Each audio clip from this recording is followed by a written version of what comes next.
rahmatullah. Taqabbalallah amalakum, Inch'Allah. Rahmatullah alayh, Cheikh Yahya Bono, Christian Bono, est un frère très cher à nos cœurs. Alhamdulillah, on avait l'honneur de le connaître depuis des années. On a fait des voyages, alhamdulillah, des voyages spirituels ensemble. On est venu ici à Bruxelles plusieurs fois ensemble avec Cheikh Yahya. Et on est allé aux ziyara ensemble. On a été jusqu'à Mashhad chez l'imam al-Rida alayhi salam où il habitait ensemble.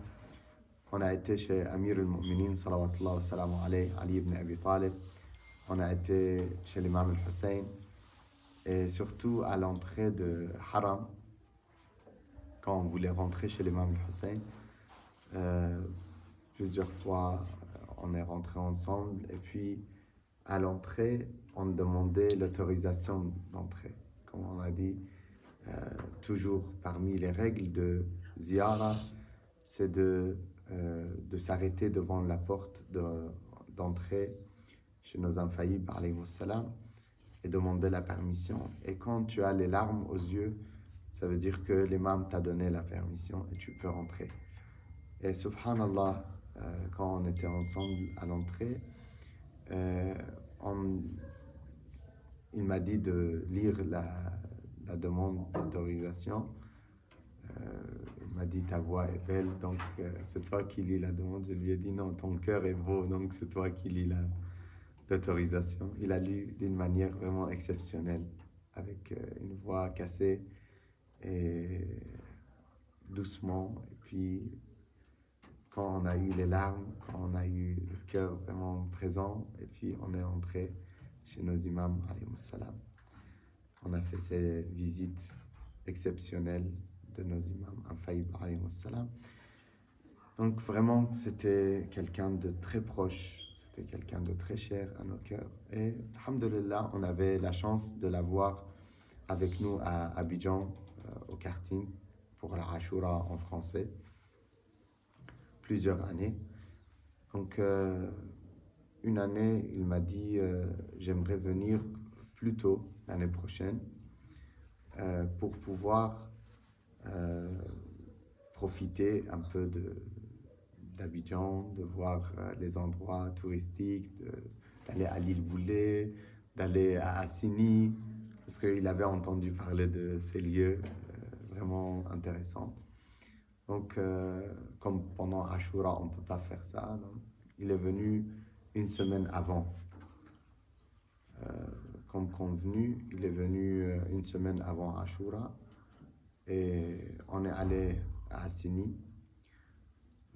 On a nagé et puis on lui a dit qu'ici c'est très difficile parce que le courant est vraiment difficile, il tire et puis vraiment c'est dangereux.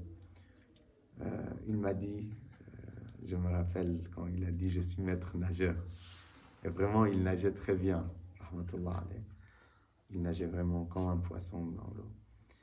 Et ça, c'était samedi. On a profité samedi. On a veillé ensemble avec les frères et tout. Le lendemain, on a nagé encore. On a discuté, on a parlé. L'après-midi, on devait rentrer. Parce qu'on devait aller aussi le lendemain à l'île Boulet. Mais on n'a pas pu avoir au téléphone la personne qui nous a invités à l'île Boulet. Et on a senti qu'il aimerait rester encore à Assini. Donc les frères, ils ont demandé, vous voulez rester encore? Il a dit oui, si c'est possible, vraiment, ça m'intéresserait. Donc, ils ont dit si c'est possible de rester. J'avais des rendez-vous le lendemain, lundi, donc j'ai appelé, j'ai reporté mes rendez-vous. Et on est resté à Assini. On est resté à Assini, les autres, ils sont rentrés parce que le lendemain, le lundi, ils travaillaient. On est resté la nuit, on a veillé, on a discuté, on a parlé un peu des projets en Afrique, des projets en Europe, à Bruxelles, en France. Après, on a parlé aussi des projets à Karbala, la Husseiniya de l'imam Mahdi 313 à Karbala, qu'on a construit, alhamdulillah. Et je lui ai dit, la Husseiniya est finie, maintenant on peut aller. Il m'a dit, oui, on va aller Mashaya, on va marcher, et puis on va descendre dans notre Husseiniya à Karbala. Je lui ai dit, alhamdulillah, aussi à Qom, on a aussi fait quelque chose, vous êtes le bienvenu et tout. Il a dit oui, on doit faire un programme, Mashhad, Qom, Najaf, Karbala, Inch'Allah, on va faire ce projet et tout. On a discuté, on a parlé un peu de tout. On a parlé de Ahmadou Ampateba, celui qui était la personne qui lui a montré le chemin de Ahl al-Bayt alayhi salam. Et même on a appelé mon père, il voulait saluer mon père le soir. Donc ça c'était dimanche soir. Il a salué mon père, il lui a dit pourquoi tu viens pas, on va profiter, on va aller ensemble et tout en Afrique. Mon père lui a dit qu'il était vraiment occupé parce que c'était Muharram et Safar et il avait beaucoup de majlis et tout. Peut-être une autre fois. Et dans la discussion, il a dit à mon père que oui, Ahmadou Ampateba est enterré ici en Côte d'Ivoire. Mon père était étonné parce que Ahmadou Ampateba, c'est un savant malien. Mais il est décédé en Côte d'Ivoire et il est enterré en Côte d'Ivoire, à Williamsville. Et Cheikh Yahya a dit que oui, moi-même, j'ai été visiter son centre et puis j'ai été aussi sur sa tombe. Et après, il a salué aussi ma mère, il l'a appelée maman aussi, et puis il l'a salué. Et dans la discussion ce soir, on a parlé aussi de l'océan. Il m'a dit, regarde comment on ne voit pas la fin. Et puis que les gens parlaient qu'à la fin, c'est comme une chute. Donc à la fin, il n'y a rien. C'est une chute. Il voulait arriver pour savoir qu'est-ce qu'il y a de l'autre côté. On a fini avec cette discussion. Et puis, il m'a dit aussi, il m'a dit vraiment c'est difficile en Afrique. Et vraiment, il m'a encouragé. Il m'a dit vraiment, vous avez la chance de servir ici, dans ces pays. Alhamdulillah. Je dis vraiment, c'est notre honneur de pouvoir faire quelque chose au nom de Ahl al-Bayt alayhi salam dans ces lieux. Après ça, on est allé dormir. Le lendemain, je me suis réveillé pour la prière du matin. J'ai fait la prière. Après, j'étais très fatigué, comme ça faisait quelques jours que je n'avais pas dormi. J'ai dormi encore. Je me suis réveillé vers 10 heures du matin. Et là, j'ai vu qu'il était 10 heures. Je me suis dit, les pauvres, ils attendaient le petit déjeuner. J'ai couru, j'ai voulu, il n'y a personne. Donc, je me suis dit, alhamdulillah, il n'y a personne. J'ai mis mes habits mouillés pour aller nager un peu. Et quand je vais vers l'eau, vers la mer, je le vois venir de l'autre côté. Il dit à sa femme, va nous faire un thé. Il prend une chaise en plastique, une chaise rouge. Il met comme ça devant. Il dit, ma femme va s'asseoir ici après. Après, on rentre dans l'eau. Moi, habituellement, je ne rentre pas vraiment dans l'eau parce que vraiment, je connais la mer de Assini. Et puis, en Côte d'Ivoire, c'est vraiment dangereux. Ça tire et puis, des fois, des personnes étaient malheureusement noyées dans cette situation. Donc, mais comme je l'ai vu avancer, ça m'a encouragé. J'ai avancé un peu. Après, j'ai regardé. Je lui ai dit, regarde, subhanallah, on voit le sable tellement c'était propre, tellement c'était clair. Donc, on voyait le sable, on voyait les pierres, on voyait les poissons bouger devant nous. Et puis, on a avancé un peu. Quand j'ai senti que l'eau me tirait, je suis sorti. Mais lui, alhamdulillah, il nageait très bien. Il était sur son dos et tout. Dès que je l'ai vu s'éloigner, à ce moment-là, j'ai eu vraiment peur. Je n'étais pas paniqué, vraiment, mais j'ai eu quand même peur. Je me suis dit, il est loin. Il faut qu'on trouve une solution pour le ramener. Donc, j'ai crié, j'ai appelé. Il y avait des gens qui étaient là, des surfeurs. Donc, ils sont venus avec leurs planches et tout.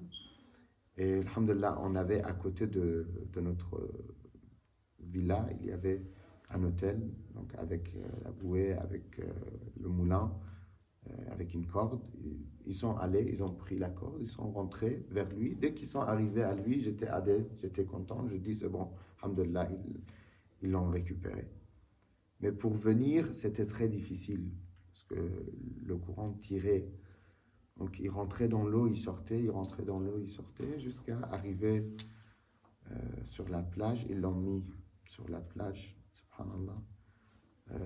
Je ne voulais pas accepter, vraiment, c'était très difficile, c'était très dur. Donc on a essayé tout ce qu'on pouvait, on a essayé de faire la réanimation, on a essayé de faire